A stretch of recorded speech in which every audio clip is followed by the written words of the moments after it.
I think that Barack Obama is probably the worst thing that's ever happened to black people in a very long time.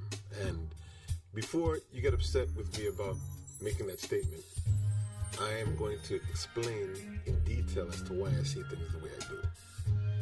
Well, for one, black people with good reason have had their suspicions about government since the inception of this country, talking the days of slavery, arbitrary lynchings in the South, and even in the North, the disparaging poverty rates between whites and blacks, church burnings during the Civil Rights Movement, the Jim Crow laws in the South, welfare and inequality in just about every urban city that there is, COINTELPRO, when they infiltrated the Black Panthers and the Nation of Islam and all these other black organizations to break them up, Martin Luther King, the list goes on and on and on. And back then, I would say black people had a greater skepticism of government because no one in the government actually reflect or look like them. But now what's happened now with Barack Obama in office is that now they don't challenge any of his policies because he's black. If you don't agree with his policies, you're a racist. Now, when you sit and you look at his record, you look at George W. Bush's record, Clinton's record, George Bush #1, Reagan's record. The person who's actually increased the deficit by the most and have put America and black people in particular, black Americans, in a deeper hole has been Barack Obama. And the problem is that there's certain things that Barack Obama can get away with because no one ever challenges him. They don't believe it. Even if you tell them right to the legislation that he passed, they'll deny it. They'll deny it. They'll act like you killed their mother.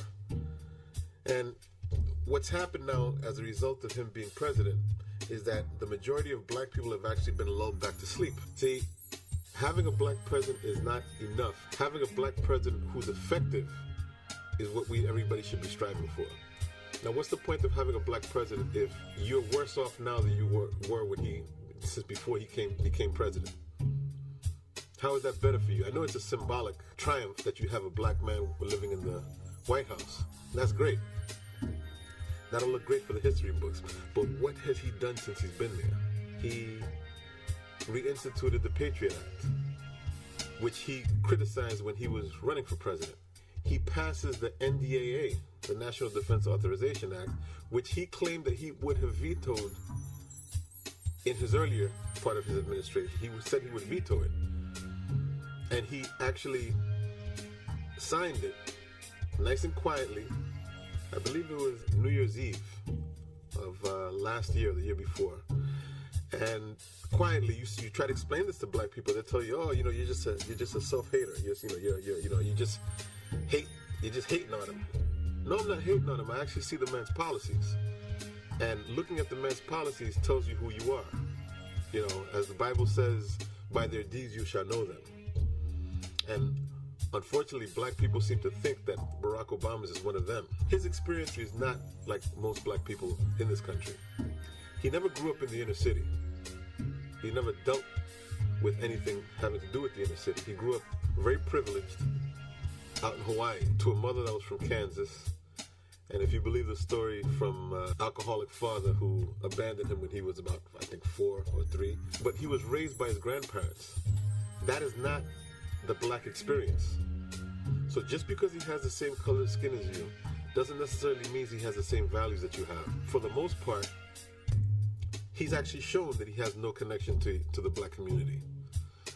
Because I remember one time in particular, he was, I believe it was in front of the Black Caucus, I believe. He tells these dancing around, cooning ass Negroes, stop complaining. Stop, put on your marching shoes. What kind of nonsense is that? I've seen him give similar speeches to different groups, and not at any time does he ever patronize the group that he's speaking to, unless he speaks to the black community.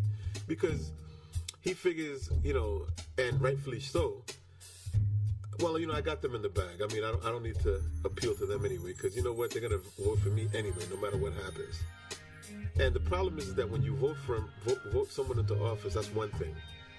But the other thing is that you have to actually demand that he does something when he's there. Make him do something.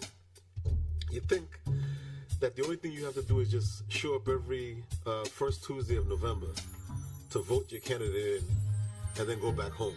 No, that's the beginning of the fight. Voting him in is the one thing.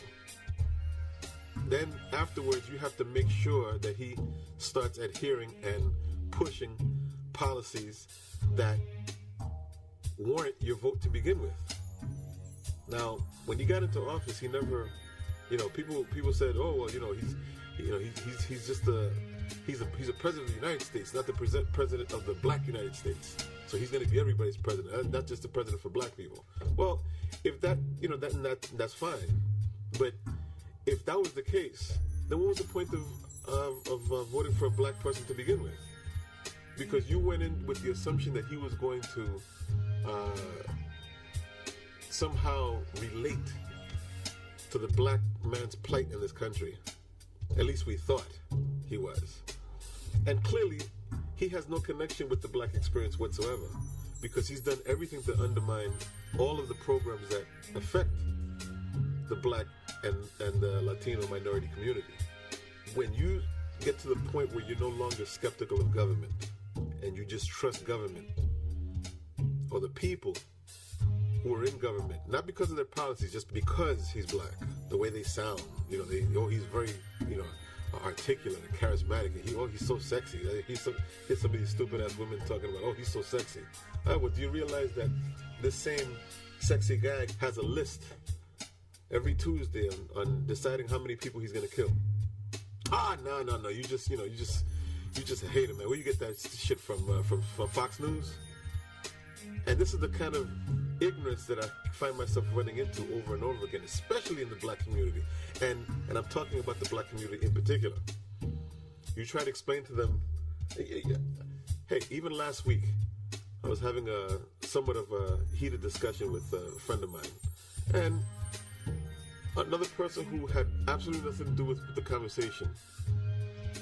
Here's what I'm saying about, how the Democratic Party and Barack Obama and his administration has probably done more to damage the position of Black people than anything else.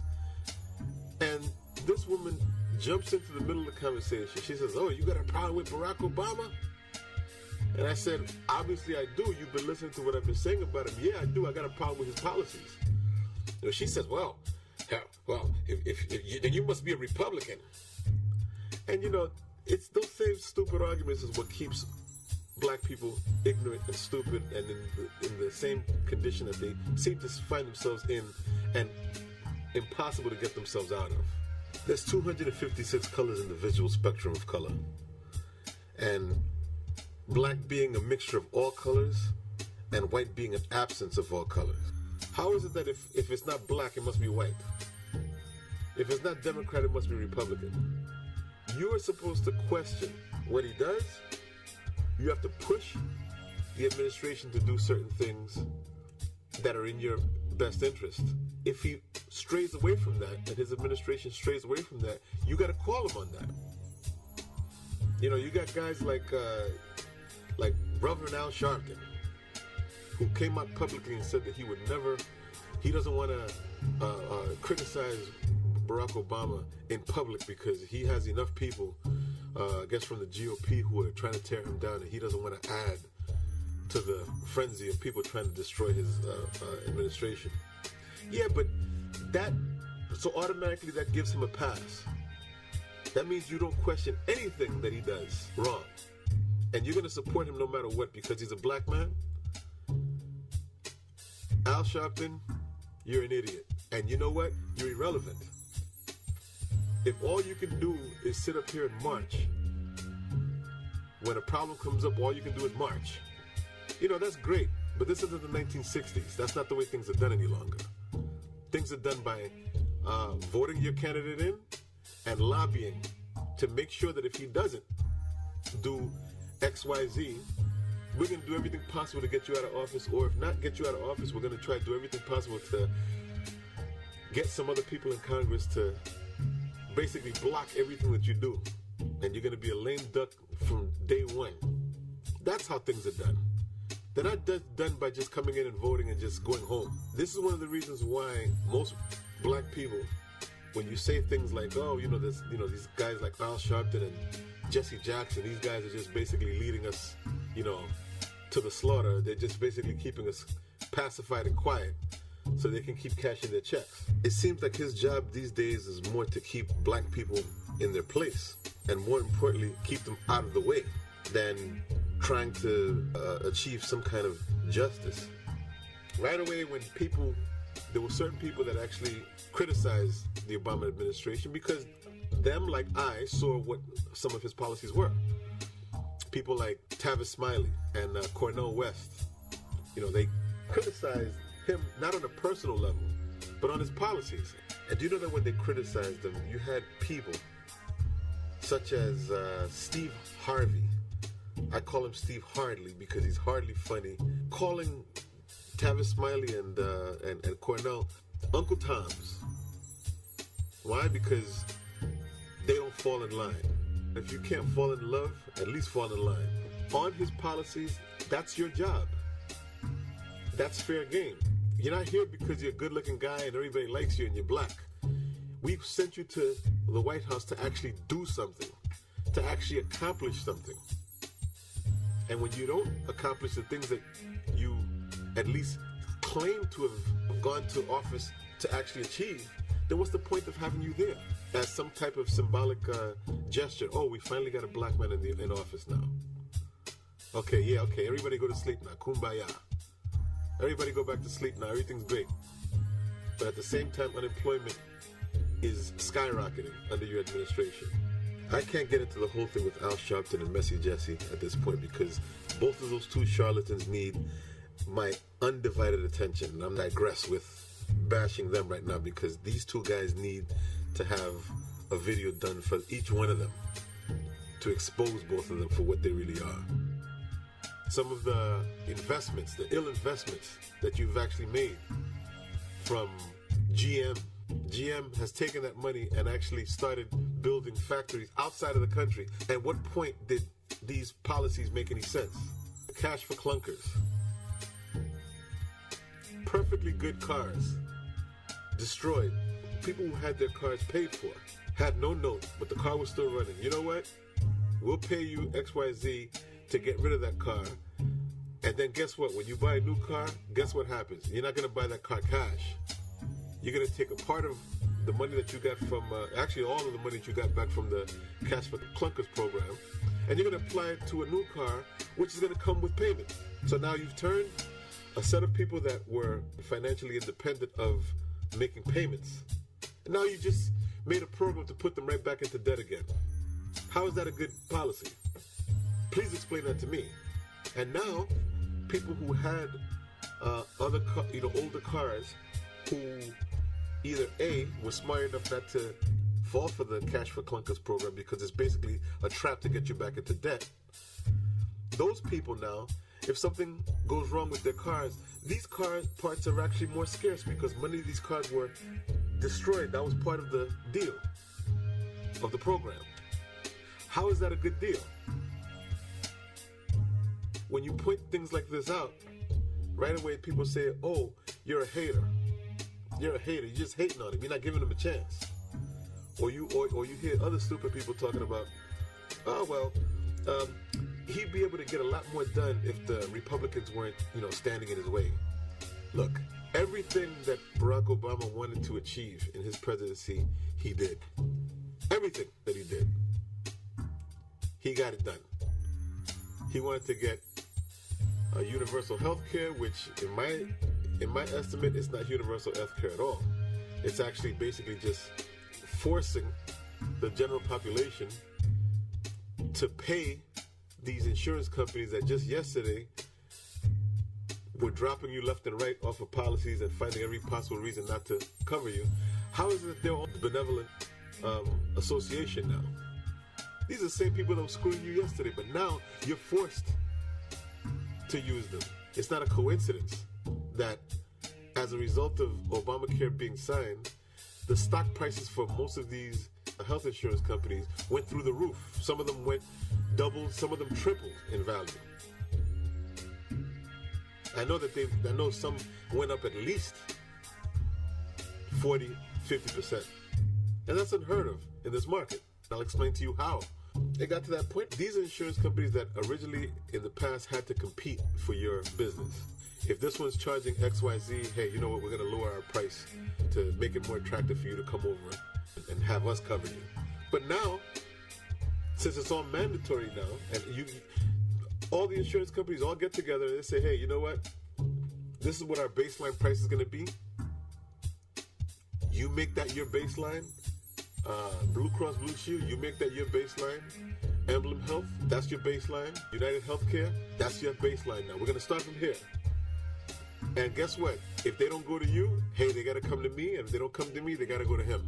Basically, you created a small monopoly of companies that have to be patronized. Before, if a person just took their chances and just said, hey, you know what, to hell with it, I'm not going to get insurance. You know what, I'll just try to do my best to just stay healthy, eat right, exercise, try to keep myself healthy and keep this money in my pocket. You can't do that now. If you don't buy into the scam, you're going to be penalized for it. If it's such a good thing, people would be flocking to it, running to it. Right now, as it stands right now, today is January 9th. And as of today, from 315 million people, estimate, is the population of the United States. Out of 315 million people, only 1 million have actually signed up for Obamacare. What does that tell you? It's such a great plan. Such a great plan. See, now people seem to forget that when he was running for office, he wasn't running under this monstrosity that he calls the Affordable Health Care Act. It was nothing like this. He was running on the ticket of it being a single payer option. As soon as he gets into office, oh, well, single payer's off the table. We can't do single payer. That's going to be too disruptive to the system. Already he's backpedaling. No one calls him on it. Well, at least some people did. The majority of black people say, oh, well, hey, he knows what he's doing. He's gonna do right by us. But you're not checking the stats. The devil's in the details. You have to look at the details. You could use all kind of pretty sounding words to convince you that this is what it is. Oh, if this is your healthcare plan, if you like your doctor, you can keep it. Period. If you like your healthcare plan, you can keep it. Period. That was a lie. And not only was it a lie, he knew it was a lie. And what makes it worse, the whole Democratic Party knew it was a lie. Because if you read the statutes of Obamacare, it specifically says that all of these other catastrophic plans that existed prior to this, that covered, certain things, or I guess, certain catastrophic things, cancer, a car accident, unforeseen things like that would be covered. Now, these policies have to cover pap smears, all these other things, and these are things that have to be covered by men, have to pay. Their insurance policies have to cover these things. Now, when last has a man had to go to a GYN? So why am I paying a premium for something that I'm never going to use? Not to mention, these policies carry huge deductibles, upwards of $8,000 to $14,000 a year. This is how it works. You pay your premium, and the premiums are high too. You pay your premium, let's say, $300 a month, and that's a cheap one. You have to actually reach that deductible for the year, annually, before that insurance ever kicks in. So here's how it works. You go, you pay your monthly premium every month, $300 a month. Let's say that's what it is. Let's say if you're lucky enough to get one for $300 a month. You go to the doctor, you get a checkup, you get the flu, annual checkup, blood work, XYZ. Let's say it comes out to $4,000 for the year. December comes, and now you got to start the whole policy all over again come January. You haven't reached that deductible for the year. So you've basically been paying per month, and now you have to pay up until you reach the deductible for the year, which is way out of reach. Average person doesn't spend that kind of money per year in just routine, doctor visits. So it's a scam. It's a scam. It's a scam for you to keep paying and make the deductible so high that you'll never be able to actually collect on it or use it. That's not what everyone voted for. It's the sleight of hand, the bait and switch. You try to explain this thing and the details of this Obamacare with black people, man, they'll chase you out of the damn place. They will chase you out of the place like, so what do you want, McCain? You should have voted for McCain, or you should have voted for Romney then. These people, useful idiots, arguing a point of view that they themselves don't even fully understand. And when you try to explain it to them, you get resistance, you get called names. I'm not one of these go along to get along motherfuckers. I don't need to be down with the crowd, because usually the crowd doesn't know where the fuck they're going. The ignorance, when I say the ignorance of some black people, the ignorance and the blind loyalty and the stupidity, just to follow a person just because of the way he looks. Watch what he does. Why don't you take the time, stupid ass? Why don't you take the time to actually look at what this guy is actually doing? And then maybe you'll agree with me that Barack Obama and his administration is probably the worst thing that has ever happened to black people.